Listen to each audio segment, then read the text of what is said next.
Oi, meu nome é Vitória, esse daqui é o Projeto Capitu e hoje a gente vai falar ao som dessa chuvinha boa que tá caindo lá fora, um pouco sobre O Sol é para Todos, de Harper Lee.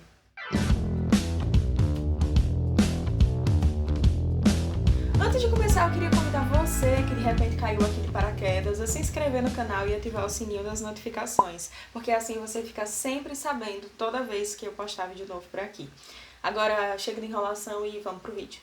Bom, O Sol é para Todos é uma história contada por Scout, uma menininha de apenas 6 anos de idade, muito peralta, muito esperta, que adora umas aventuras, mas principalmente que ama brincar com seu irmão mais velho, Jem. A relação deles às vezes tem umas birras, ele tem 4 anos a mais do que ela e se acha muito experiente, muito sabichão em tudo, mas a verdade é que eles dois e o amigo Jem acabam aprontando poucas e boas na vizinhança. Isso pra não dizer que eles acabam às vezes tocando terror, né? Falando em vizinhança, essa história é ambientada em Macon, uma cidadezinha do interior do Alabama, no sul dos Estados Unidos. E a gente tá falando aqui mais ou menos dos anos 30, do início dos anos 30, logo depois ali da crise econômica de 29, né, também conhecida como a Grande Depressão. E sabendo disso, a gente pode entender que aqui não existe ninguém muito abastado. Na verdade, tá todo mundo sofrendo um pouco as consequências da crise, né? Tá sendo todo mundo meio afetado. E essa é Macon, uma cidade pequena, sem ter muito o que fazer, pacata, onde todos os vizinhos se conhecem, onde essas crianças inventam umas coisas assim para se divertir, que às vezes são as ideias de jirico, sabe? Entre elas tá ficar importunando o vizinho, que eles chamam de Boo Radley, que obviamente não se chama Boo, mas eles ficam confabulando várias histórias sobre o cara, dizem que ele é esquisitão, que ele é louco, que ele esconde algum segredo muito macabro, porque ele não sai de casa, que existe alguma coisa muito séria ali por trás. Enfim, é nesse cenário pacato, cheio de não ter o que fazer, que as crianças acabam adotando essas estratégias aí de imaginação para brincar, onde algo muito sério acaba acontecendo e repercutindo por toda a cidade. Um homem negro é acusado de estuprar uma mulher branca. Mas o burburinho é ainda maior quando Atticus Finch, o pai de Scout e Jem, é designado pelo tribunal a defender o réu. Eu preciso ressaltar aqui que o sul dos Estados Unidos dos anos 30 era um território declaradamente racista. E Macon, apesar de ser aqui uma cidade fictícia, ela com certeza ilustra a realidade daquela época, onde brancos e negros ocupavam cargos, bairros e posições sociais muito diferentes. E apesar da gravidade da acusação de estupro, a cidade parece que fica mais embasbacada com o fato de Atticus defender um homem negro do que por causa da própria acusação. Lembra que eu falei há pouco que todo mundo estava de alguma maneira sofrendo consequências da crise? Pois é, não tinha ninguém muito rico ali. Na verdade, a realidade era bem oposta. Tava todo mundo passando uma certa necessidade, né? Tinham famílias paupérrimas, de pessoas brancas, inclusive, como, por exemplo, a família da jovem que supostamente foi abusada. Mas, mesmo assim, essas pessoas se achavam mais importantes do que a vida de um homem negro. E aqui eu queria abrir um parêntese para mencionar um trecho que está nesse livro aqui, Pequeno Manual Racista, de Jamila Ribeiro, que ela cita outro livro, né, que é Tornar-se Negro, da psicanalista Neuza Santos, onde ela fala assim: a sociedade escravista, ao transformar o africano em escravo, definiu o negro como raça, demarcou seu lugar, a maneira de tratar e ser tratado, os padrões de interação com o branco e instituiu o paralelismo entre cor negra e posição social inferior.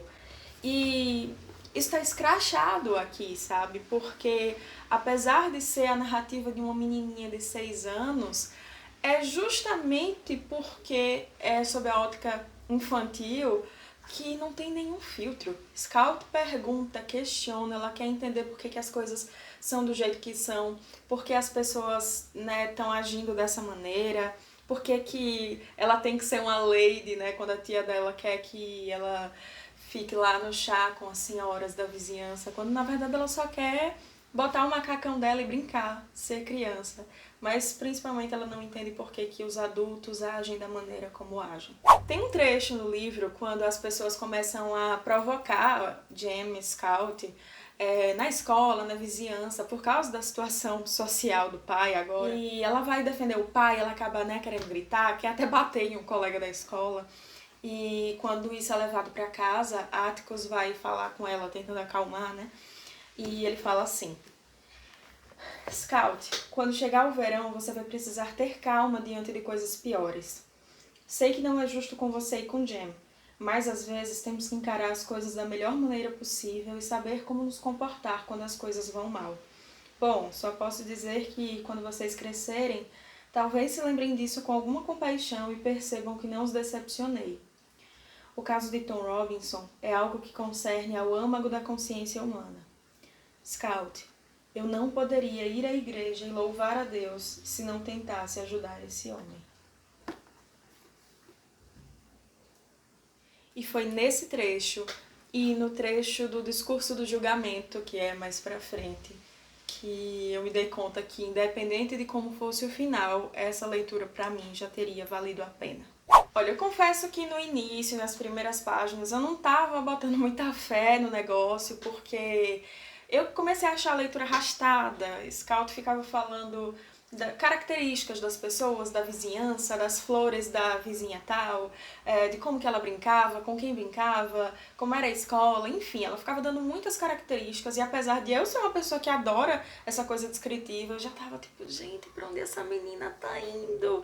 Mas depois, assim, parece que eu fui teletransportada pra Bacon, porque quando eu me dei conta, eu já tava totalmente situada, eu consegui imaginar aquele lugar, aquelas pessoas. E esse livro é dividido em duas partes. A primeira parte você vai justamente se familiarizar com aquele local, né? Você vai conhecer quem é que mora ali, quais são os costumes daquele local, né? Você vai reconhecer aquela cidadezinha do interior. Na segunda, a gente vai ver a movimentação dessa cidade em torno desse julgamento e o desenrolar todo. Além de todos os esforços que Atticus tem aí para tentar comprovar a inocência de Tom. Essa sensação de leitura arrastada talvez se deva pelo fato de que eu já sabia que ia ter esse tópico racismo no livro e eu queria logo que chegasse porque eu queria entender por que ele é tão famoso e acabei ficando, né, apressada aí para chegar com todas as caracterizações que Scout faz, mas depois eu entendi que tudo tem um porquê. Mas também talvez tenha a ver com o momento em que eu li. Eu li logo depois daquela onda de manifestações do movimento Black Lives Matter, que ganhou grande repercussão após o assassinato de George Floyd, um homem negro que foi morto por um policial branco que ficou com o joelho aqui, né, no pescoço dele, ele ficou no chão e o cara ficou forçando aqui. E ele ficou imobilizado com esse joelho no pescoço durante 8 minutos e 46 segundos. Essa imagem, esse vídeo foi veiculado no mundo todo, passou em tudo quanto foi jornal, na internet, e você vê claramente no vídeo ele sufocado, falando várias vezes com dificuldade: I can't breathe, eu não consigo respirar. Toda vez que eu falo nisso eu fico toda arrepiada. E aí eu penso que eu nunca vou esquecer aquela cena. Acho que eu nunca vou tirar aquilo da cabeça. Mas de certa maneira é importante que não se esqueça, né? A respiração dele não voltou, né? E esse livro me atingiu, assim, em cheio naquele momento. Eu fiquei pensando, quando eu tava me preparando para fazer esse vídeo, que nós estamos há 90 anos da época que esse livro se passa, né, dos anos 30. E é assustador pensar que nos anos 30 as coisas eram, de fato, tão preconceituosas, tão racistas. Mas talvez seja mais assustador ainda pensar que ainda hoje nós somos muito racistas.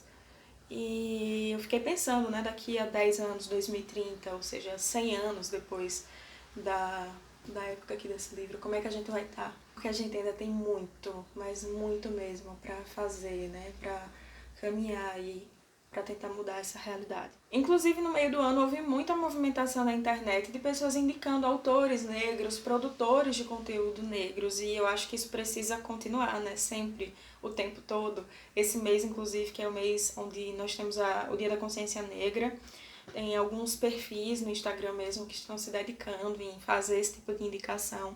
E isso é bem legal. E apesar de Harper Lee não ser negra, né, ela também foi filha de um advogado. E na época, né, nos anos 30, eu acho que ela teria mais ou menos ali a mesma idade que Scout. o pai dela também defendeu homens negros e foi bem reprovado por conta disso. Então tem uma certa dose autobiográfica aqui. E eu acho que ela foi muito sensível quando ela descreveu aqui, da maneira como ela descreveu o racismo, as desigualdades, os preconceitos, o amadurecimento pelo qual inevitavelmente esses personagens tiveram que passar depois de tudo o que aconteceu, além dessa questão da perda da inocência, né? E é um livro que faz com que o leitor confronte o seu próprio racismo, né?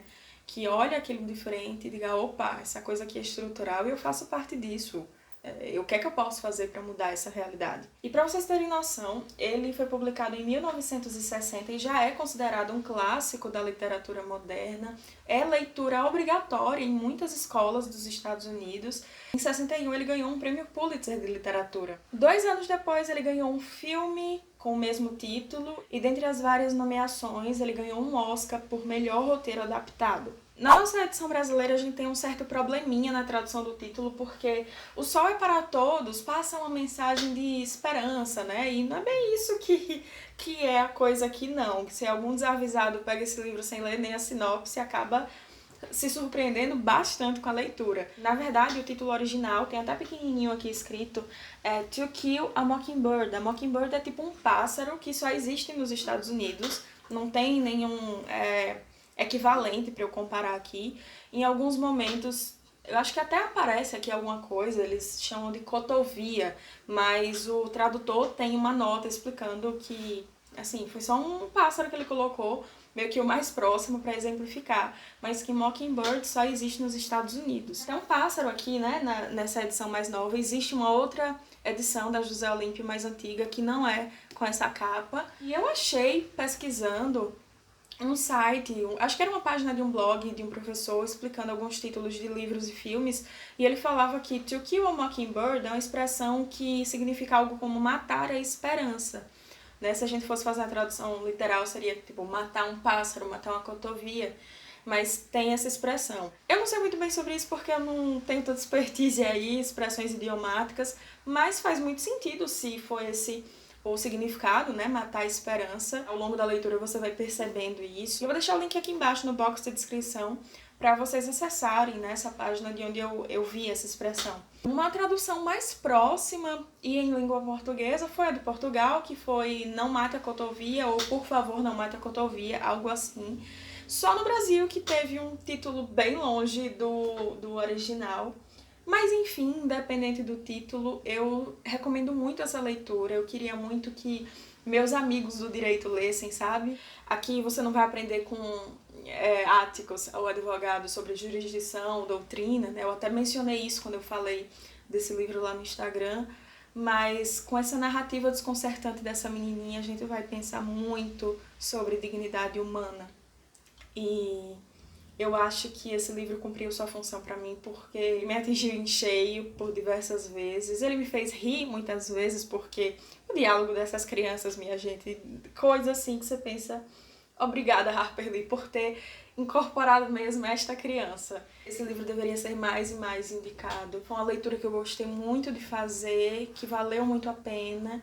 E eu recomendo para vocês, eu desejo que vocês tenham uma boa leitura. Vou deixar o link para comprar. Lembrando que toda vez que você compra através do link que eu disponibilizo aqui embaixo, você está ajudando o projeto a crescer. Eu realmente espero que você tenha uma boa leitura, que você pense, reflita, enfim, que esse livro faça tão bem a você quanto me fez. Se você gostou desse vídeo, eu vou pedir para você deixar um curtir aqui embaixo. Se inscreva no canal se você ainda não é inscrito, ative as notificações, o sininho, para sempre saber quando tem vídeo novo por aqui.